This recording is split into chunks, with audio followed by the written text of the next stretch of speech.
All right, thank you guys. So we're going to go ahead and get started for today. We are very excited that this is our first in our virtual roundtable series. Our team built this series because we missed you all. We missed being on campus. We missed engaging with our partners. So we wanted to create this space to engage with you and then also have a space for you all to engage with each other. We tried to choose topics that were relevant to our students, to our institutions, and really to the work that we're doing today. So I can't think of a better way to start this series than with student wellness in the virtual environment. Before we get started, I just want to go over a few sort of housekeeping rules for the session. We are recording the session to be shared with participants, those who are unable to join, but then also on our website.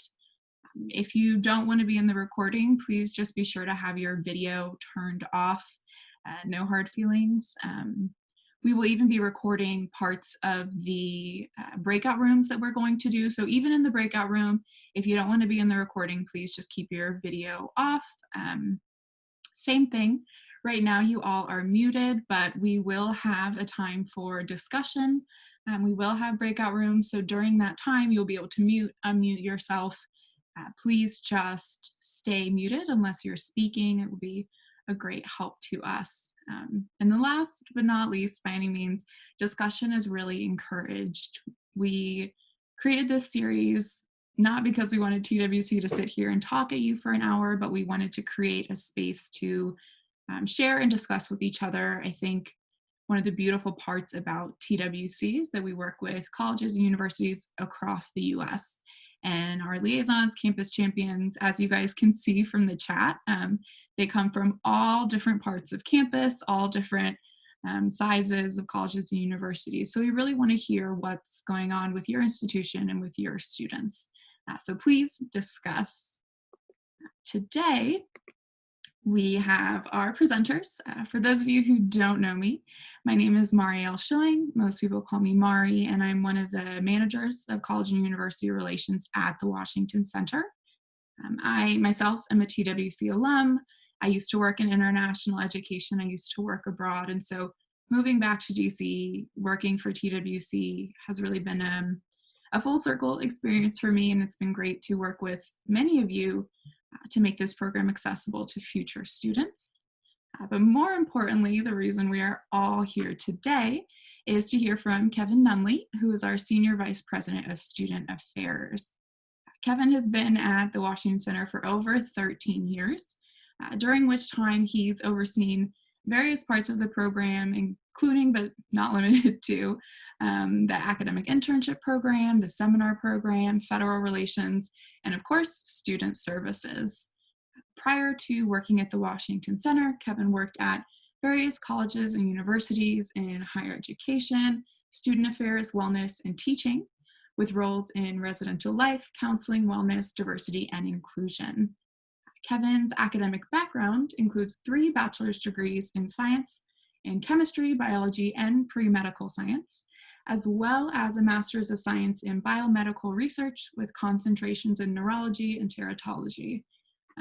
Quite a mouthful, and as you can see, Kevin is really uniquely situated to offer his perspective on how we maintain student wellness across campus and especially during this time.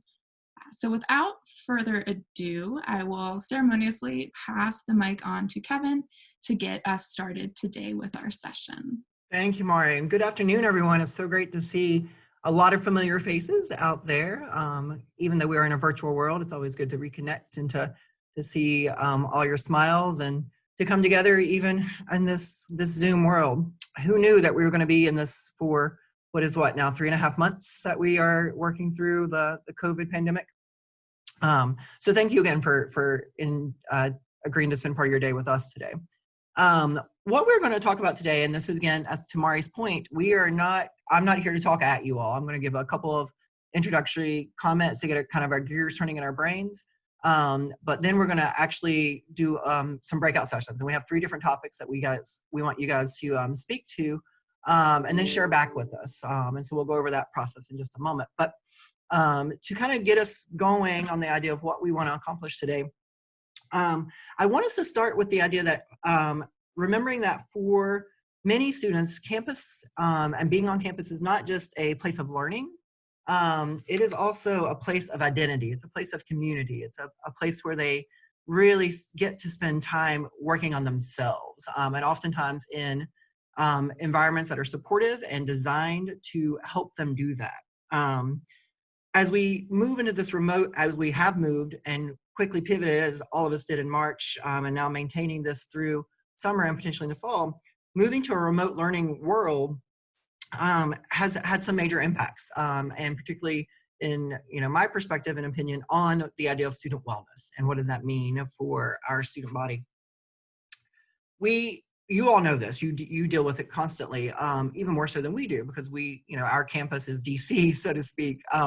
But campuses are designed with this concept of in-person active engagement. And many universities, if not all universities today in 2020, have moved to really focusing on that idea of student wellness, right? They've designed and created opportunities for students to focus on their wellness in myriad different forms while they're on campus, whether that be the physical side of the house with fitness centers, health clinics, dining halls that now cater to every type of dietary need and restriction, to the mental and emotional side with counseling centers, with residential life, with engagement opportunities and clubs, resources to keep students to build that community and get to know others. Campus life is really centered on this idea of helping students find a holistic view of who they are and to create their and develop their identity as they work through it. In March, that was all disrupted for all of us, right, across the country, if not across the globe.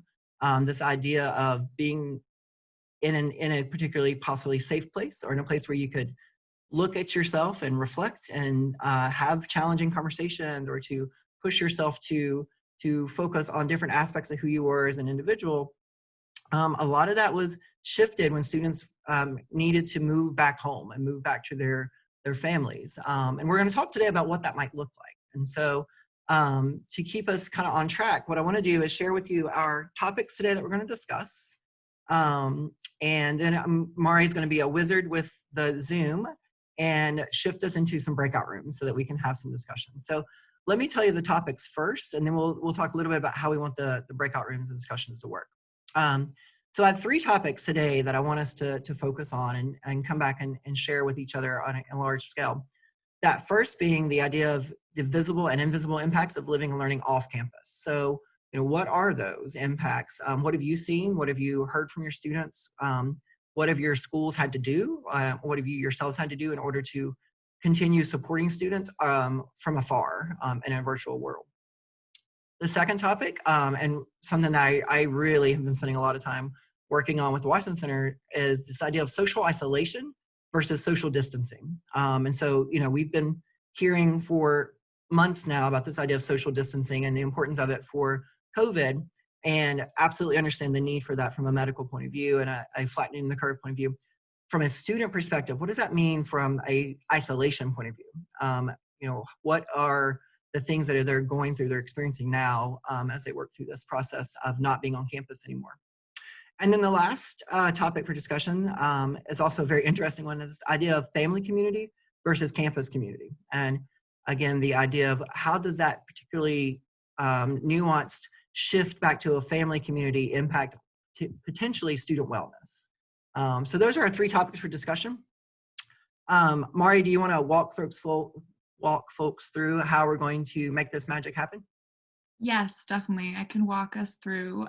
So what we're going to do is, for each of the topics, we're going to break out into breakout rooms for about 3 minutes, not a very long time, maybe 4. And we just want to go through and hear your thoughts on each of these.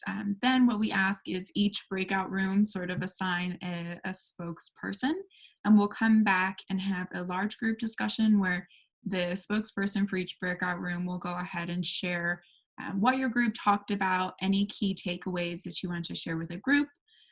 Kevin will sort of make comments. We can have a discussion space then, and thus forth through the 3 sections. Like I said, we do ask that you mute yourselves, especially when we're in the large group discussion, but otherwise, when you're in your breakout rooms, feel free to discuss as needed. So I'm going to go ahead um, and get us started on those. How are you doing? Hey, everybody. Fine. Thank you. Good to see you all. Sorry, I'm good. How are you guys? Great. Yeah. Would everybody maybe be able to go around? I work with some of you, but for those of you that I don't work with, would you guys be able to just introduce yourselves really quickly? Rosanna Parati from Hofstra. Hi, I'm Paula from the University of New Hampshire.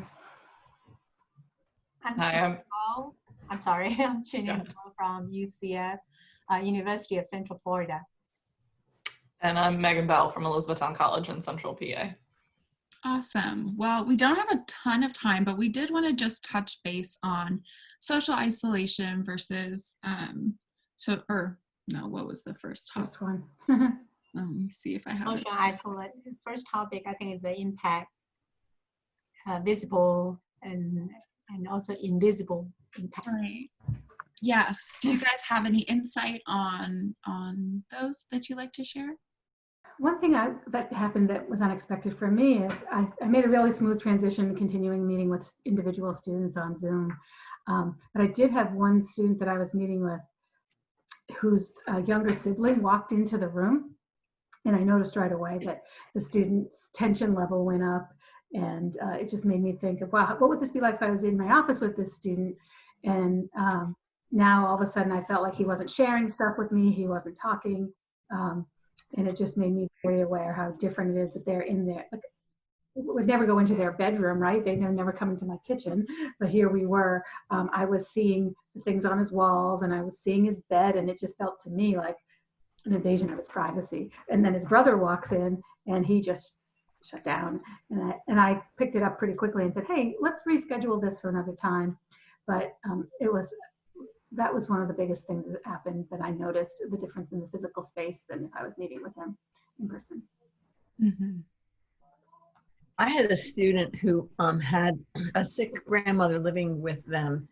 And sometimes when she was taking class, she would have her camera off and she would just be doing tasks for the family, like scrubbing the tiles or something.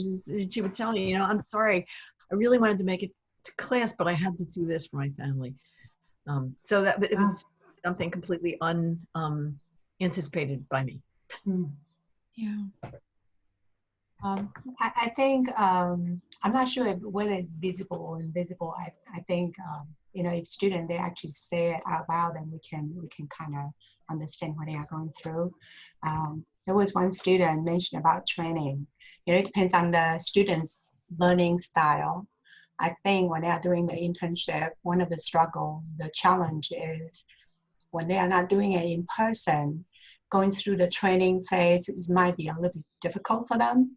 Mm-hmm. So this is definitely, I think, many students, they face when it goes through, initially when they start the internship, they go through the training. I guess it depends on also the learning curve.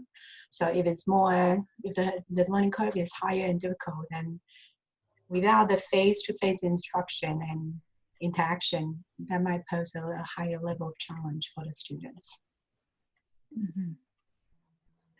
Yeah, I think I'm definitely coming at this from a slightly different angle than everyone else. I'm actually the study abroad advisor at my school. So the Washington Center is the one domestic program that I work with. So I'm definitely, we had a lot of students who had to come home prematurely from international locations in the spring semester, and trying to coordinate all of that. And then until we actually got around to, how are you processing this now that you're back? It was almost scratching at old scars, almost like they were already home. They didn't want to talk about it anymore. Like they were personally processing it. So to try and get them together as a group, I mean, everybody was in such different places with it. So we actually really didn't do a whole lot for that group. Like collectively, we talked about doing some kind of chat like this, but I think everybody's exhausted with Zoom in some capacity. The students view it as very academic because that's their interactions with it. And I agree. I think it's really hard to have that kind of meaningful conversation and read all of their social cues through a computer. So I think that it would have presented challenges in itself if we did try it. So. Yeah, I did some group Zooms with my students who were in DC when you were still in DC in March, just before you decided to close down the RAF. Um, and the students had only been working virtually for a week or so, and already I felt like they had lost connection. They were only Zooming with one person at a time, you know, maybe their family or an instructor. And when I had I think I had 10 students, and I had most of them, you know, about 8 of them on the screen, they hadn't even seen each other, even though they were all in the RAF. And I did a follow-up as well, and they said, yeah, Zoom has been great for people reaching out individually, but not as a group. And they really appreciated, you know, even Zooming with people right down the hall in the RAF. Yeah, so I did 2 or 3 times. I think the last time that I did, they were all at home and I couldn't get as many on it, but they were really grateful for group contact, not just individual contact. Yeah.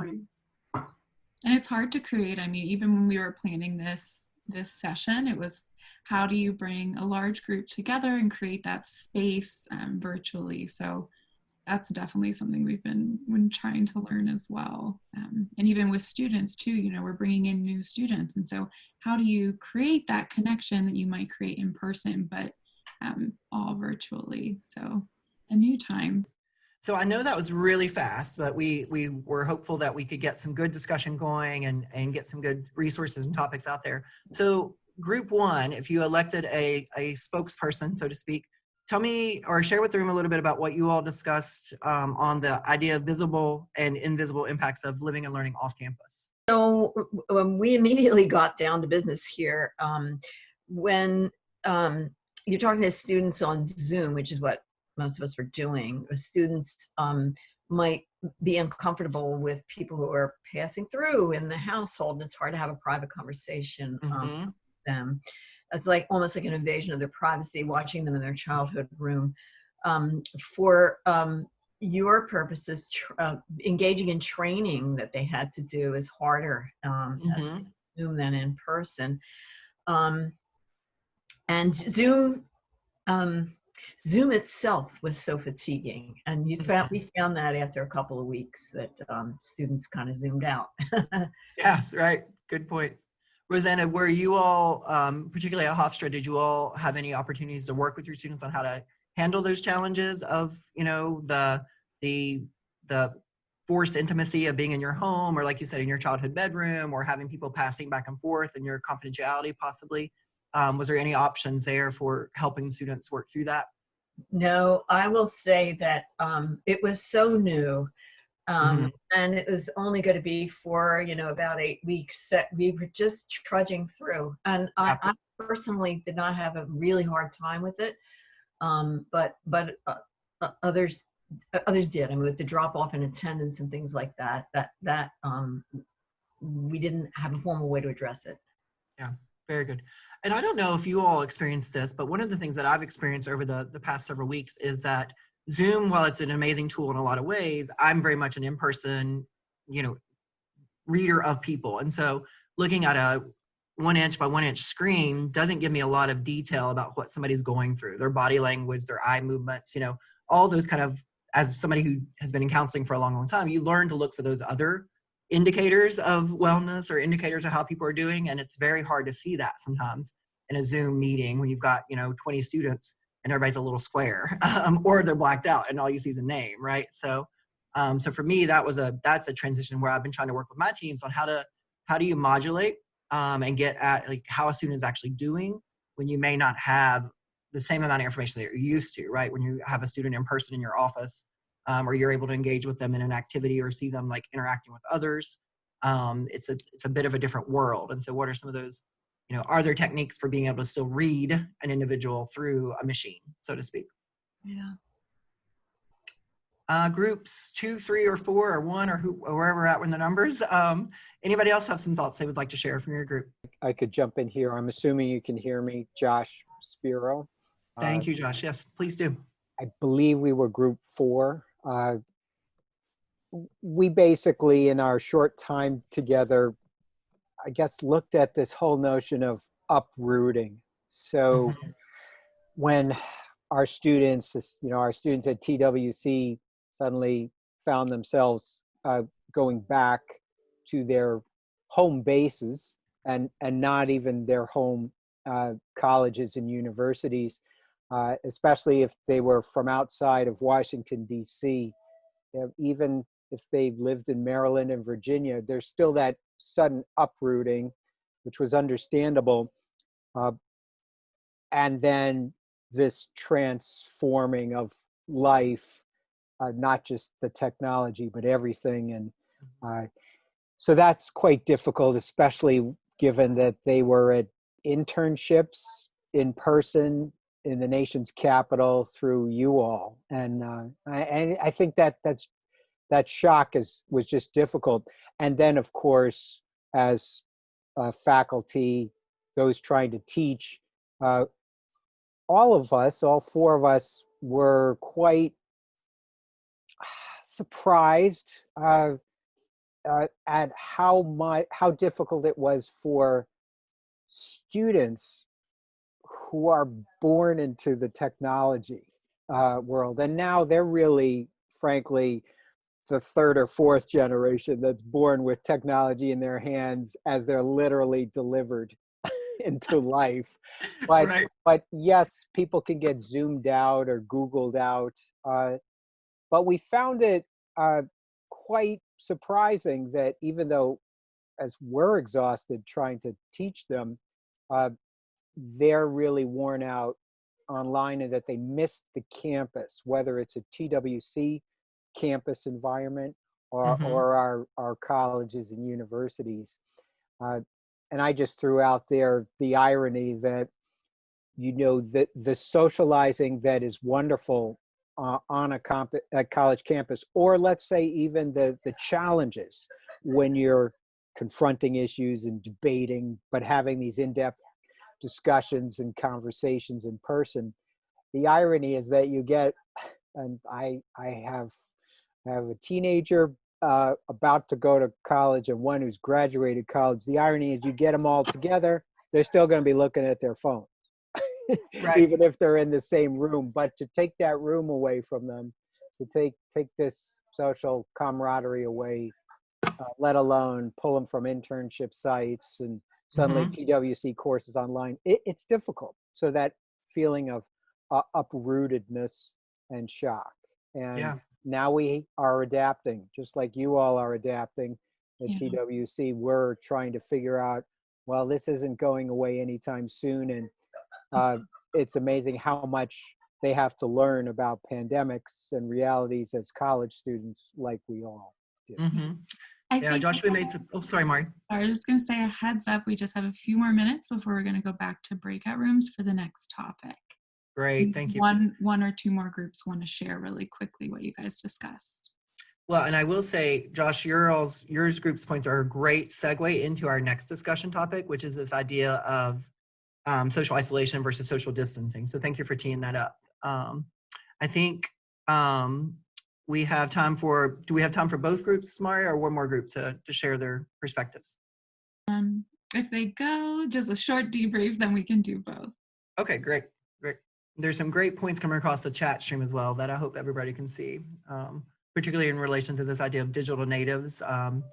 Zoom fatigue is a real thing. We're seeing it again on lots of different facets, not just for our students, but for our staff and everybody else. I'm sure you all are experiencing it as well. Well, as per usual for a group that I was part of, we didn't follow the instructions. So we thought we were supposed to briefly discuss all three of those topics. So that's kind of what we did. Gotcha. Yeah. So with regard to the social isolation versus distancing, yeah, I mean, it seems it's a struggle for sure. I think, and maybe somewhat surprisingly, as some of you have said, even more so for our students than for us. And that is a little ironic since they do spend so much time anyway on various forms of social media, and not necessarily in physical proximity. So I don't know that they or we, expected it to be such a challenge for them. So yeah, we're definitely all learning along with everyone else in this situation. And I'm personally worried about, how sustainable it's going to be to maintain this kind of a situation, because people just really don't like it. It's not Right. overall working that well for a lot of people. So that's all. Yeah, yeah, and I think Carla, those are good points. And I think, even in looking at the areas where people maybe have been doing distance learning for a while and how that works, I think for our student body and our populations, like your campuses in the Washington Center, it's still this idea of the human connection, the engagement, that is, in a lot of ways desperately missing in this process. Particularly, not only did we, our students had to go home, but then when they got home, they were in many cases not allowed to go anywhere else. And so it was the idea that, if you were told to leave and then you were also told to stay in, as many places did based on where you're at in the country, then that added another layer of then your environment became, potentially just your parents' house, or your family's home. And so that added another layer of I think that frustration and feeling almost in some ways captured. And I think our next group would like to share. I think we need, I'm sorry, I lost the chat. Yeah, this is Chinyan from UCF. I just want to add a point. I know there are students and even as faculty members, we struggle at an initial stage when we transition from on campus to work remotely. But we do have a student, it's kind of exception. This is on a per point. A student actually said that because there's no distraction, and also the courses are all online, and they don't have as much restriction about going on campus during the class time. So actually, the student was able to complete to do so much more. Oh, excellent. Right. So I guess sometimes also depends on the students' time management skills and adaptability to the situation. Yeah, and that's a really good point. We should be careful of not being blanket statements that all students are struggling, right? Like many maybe found this to be exactly what they needed to be able to focus and be able to get more productivity and more steps going in the right direction. So so that's a great point. I appreciate you bringing up that facet and perspective as well. Thanks.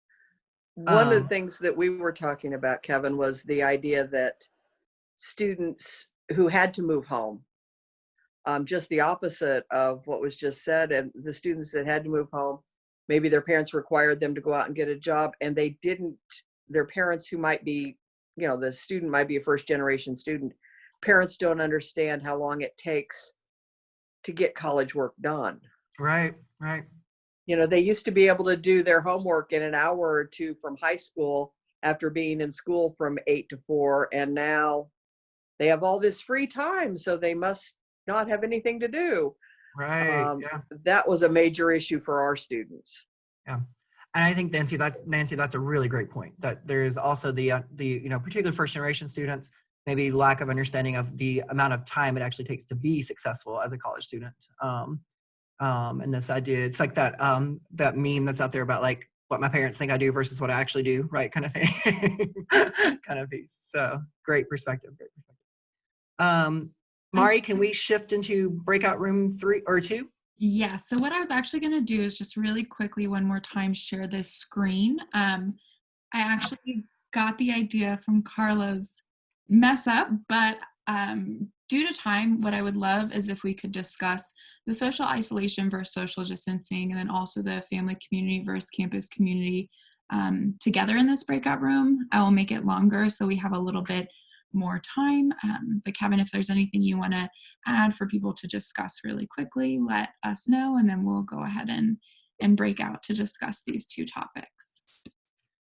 Thank you, Mari. Yeah, I would, a couple points I just want you all to think about as you discuss within yourselves, particularly on the family community versus campus community, is this idea of identity and a wellness within that. And so some of us may have students who campus was a place where they could feel safe and feel comfortable in exploring parts of facets of who they are that they couldn't do at home. And so I want you to kind of also think about that from the idea of family community versus campus community. Again, not saying family community is bad, but like, discussing how this impacts student wellness, so to speak.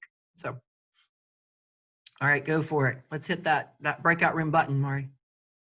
Yeah, if we want to talk about the next 2 topics in terms of I really thought when Kevin and I were planning this session, when he brought up social isolation versus social distancing, to me, that was a really interesting topic to discuss. Yeah, the president of my university, I forget the language, but and I'm going to try to find it in an email, but he sent out an email that we need to stop using this term social distancing because it comes with such a negative connotation. You're encouraging people to not be social, but there are other mechanisms for staying social, which, this obviously is one of them. So we've been using physical distancing. That's what it is. Okay. Yeah.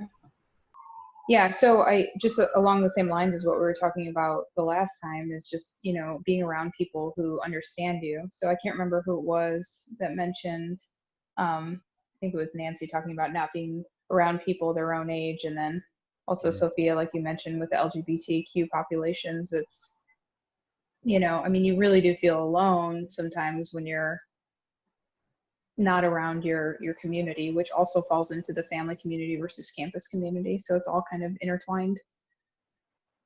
When I was telling you about we're calling all the graduates that still need help, from career service, you can almost hear them talk about they feel like they're a failure because now they're back at home, they're back in their own old bedroom. One boy that I talked, or one young man that I talked to this morning, he has to move to Texas with his family.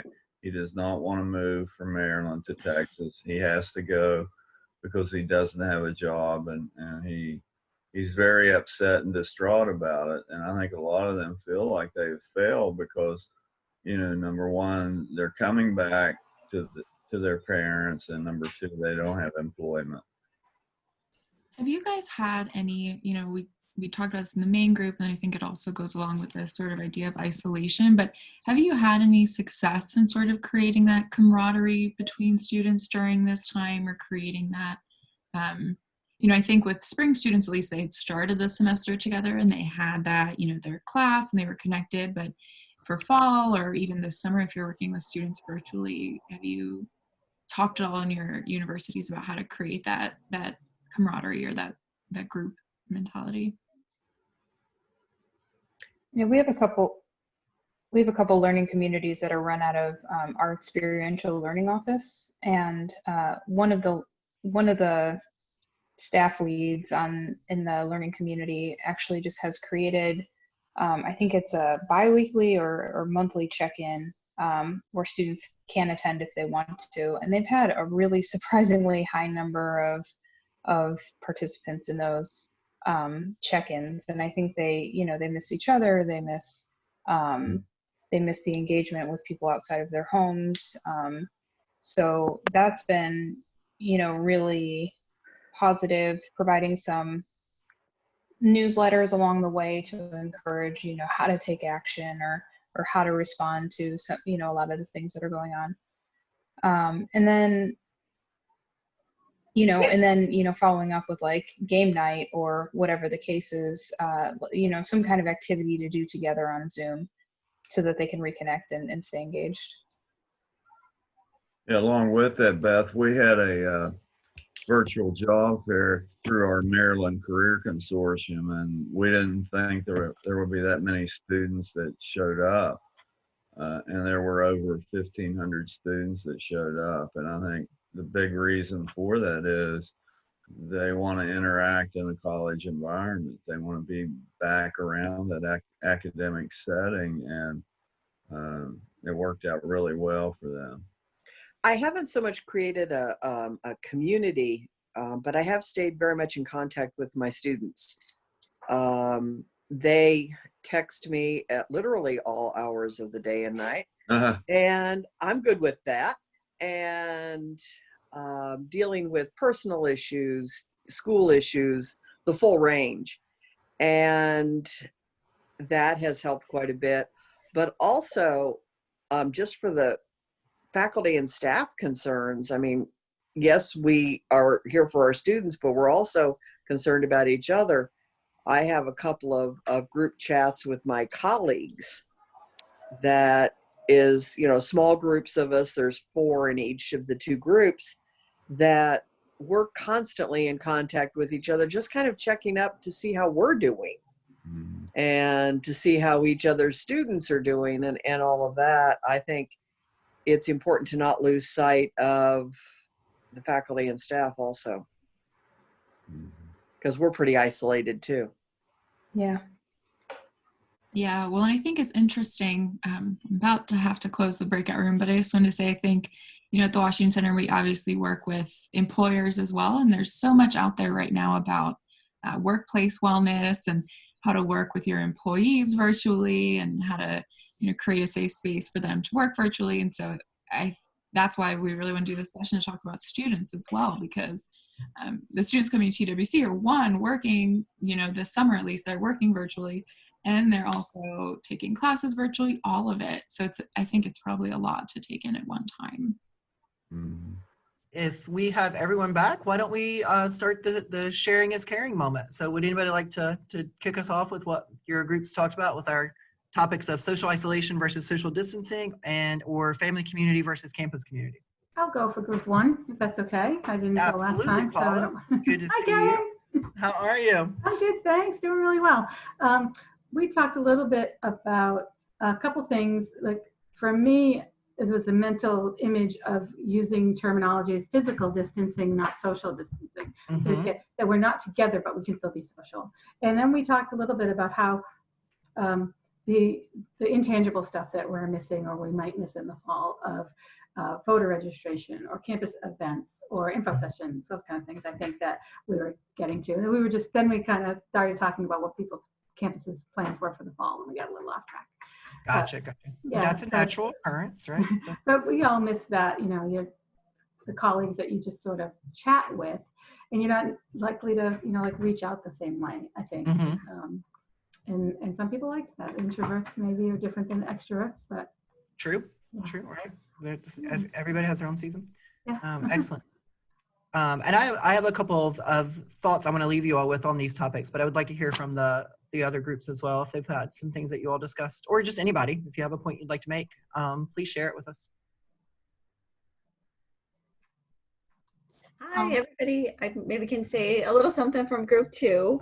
But one of the things that we found with the family community versus the campus community, I'm from King's College, which is a small liberal arts college up in northeastern Pennsylvania. And a lot of our students are first generation, and a lot live in rural areas. So one thing that we found a lot of students having trouble with at home that they didn't have trouble with on campus was internet bandwidth. Mom and dad are both working from home. My high school brother is also doing online classes. I'm doing online classes, and just sharing all that technology, or maybe they don't even have enough laptops for the family to go around. So that was one thing that kind of impacted a lot of our students.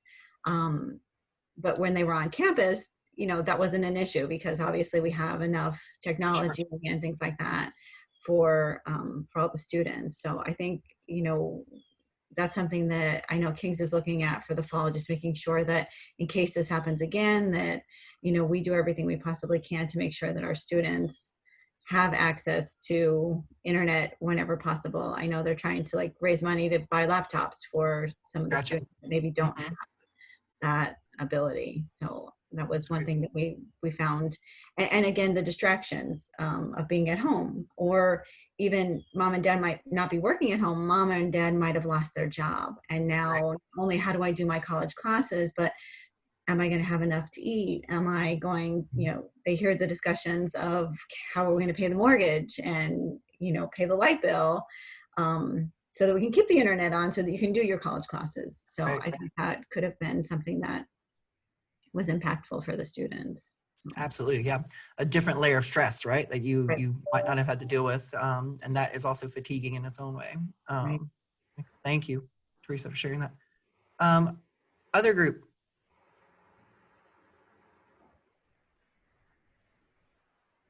So our group talked a lot about how to continue to engage with students during this time, and then also over the summer. So, there was a virtual career fair that was hosted, and I think the expectation was that there weren't going to be that many participants, and there were a lot more participants than expected, probably not just because of the job market, but also the need for engagement as well, especially in a professional or collegiate realm.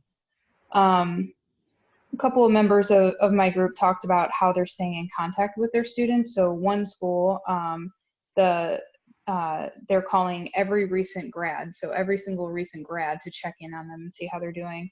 And then also just staying in contact with students through even just text messaging, and as well as, newsletters and opportunities to engage. So at my university, we have a couple learning communities in our office, and creating monthly meeting opportunities or game nights, virtual game nights, so students can stay engaged with each other, as well as faculty or staff related to their programs. Thank you, Beth. Appreciate that.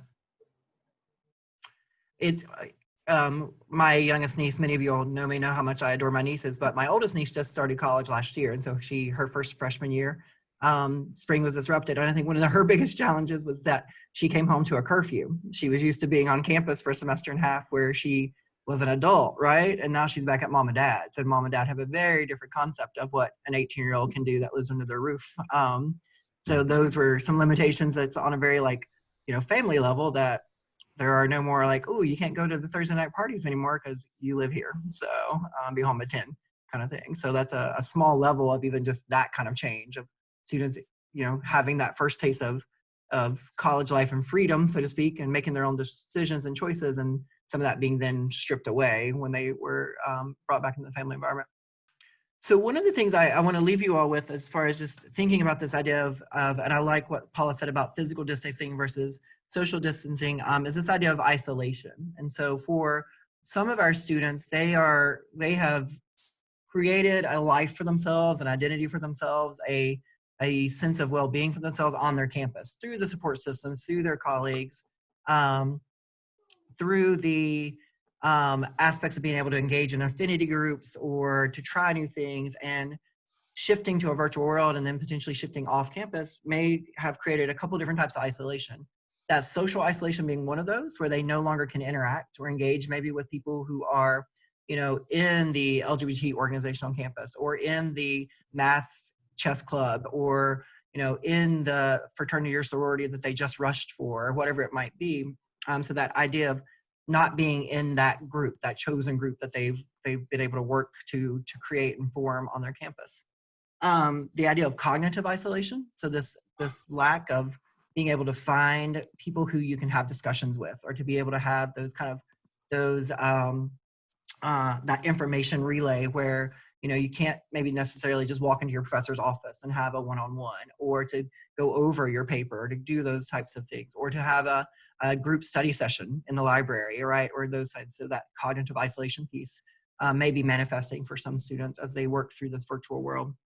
And then probably from a larger wellness point of view, this idea of emotional isolation, that, if your family is not supportive necessarily, or if you are, feeling cut off from those people who have become potentially your best friends for the rest of your life, or those social groups that you're used to, you may be experiencing some of that emotional isolation. And so then what are the ways that we can help foster connection for people to maybe help them work through that process of isolation. So I want us to, as we kind of wrap up today and think about virtual for summer and what fall is going to look like, this hybrid, is that those three kind of isolation pieces, your students may be coming back to campus having experience for a few months now. And so looking towards how do those support services on campuses, how do you all as educators, how do we help maybe heal some of that or help them move through some of that? For some students, moving home was traumatic. It's not a place they feel comfortable or safe or supported. And for some students, it might have been the most amazing thing ever, because somebody's making their bed now and making all their food, those kind of things. And so I want us to just, recognize and own what can we do? What's our role in helping students work through those processes that they've dealt with now for a few months? And then how does that reinsert into a campus life that is going to be very different probably in the fall, if not for the whole year, than what they experienced beforehand. So I don't know if anybody has any thoughts on those, but I want us to, as we think about student wellness, recognize that there's a large holistic concept around this, and that some of that has been impacted by this, for some students more so than others. And they may be coming back to campus looking for some of that to be healed in some ways. And so what are our opportunities to help them with that process as they re-engage on campus, in campus life? That's going to look different in the fall. We all know that, right? That it's going to be a very different fall for most of our student bodies out there and most of our campuses, if not for ourselves as well as educators and people who work with students. So those are kind of just some final thoughts that I would love for us to digest on and work through over the next few weeks that we have before fall relaunches itself in its new, in many cases, unknown hybrid world, right? And what it might be. On my end, I just want to thank everybody for being here today. I hope this was it was our first launch into this virtual roundtable kind of world. And so we thought this would be a great topic to start with. I hope that you found it engaging and that you got some great kernels of wisdom from some of your colleagues and some potential of things that we can do. And as Mari said, and I'm going to turn it back over to her to share some next steps, but we're going to do more of these. So if you have other topics you'd like to see, I'm sure Mari and Reed would love to hear about those as well as we work out our table of contents, so to speak, of things. So Mari, back to you. Thank you, Kevin, and thank you guys. I'm going to share my screen one more time. So as I mentioned at the beginning, this is just the start of a series and we're still learning too, right? Just how to engage with our students. We're trying to figure out how do we best engage with our partners. So in terms of next steps, you guys will all be receiving a recording of today's session. It will also have a link to a survey. So please, any feedback, constructive criticism, we would love that for ideas for future topics. I will learn how to make sure everyone can unmute themselves, things along those lines. Also, I feel like we could have continued these conversations for quite a bit longer. So if you do want to keep talking about it, feel free to reach out to anyone on my team, to occur@twc.edu, to Kevin. I'm sure we'd all be happy to continue this conversation. And then last but not least, our next session is in 2 weeks from today on July 8th. And we're going to be talking about internships and career readiness in the virtual era. I'm really excited about this session. I know we've been working on the topics for the whole summer and they all are sessions I want to attend. So as Kevin said, if you have sessions you want to see, please let us know. Otherwise, if you have not yet registered for the one on July 8th, you can use your phone to scan the QR code that I'm sharing now, or we'll send a link out with the follow-up video. Thank you guys so much for being here today. It was really nice to see you all join in some of the breakout rooms. And I hope to see you all again on July 8th. And most of you will likely be hearing from me before then anyways. So thank you all for joining today. And I hope you have a wonderful rest of your day.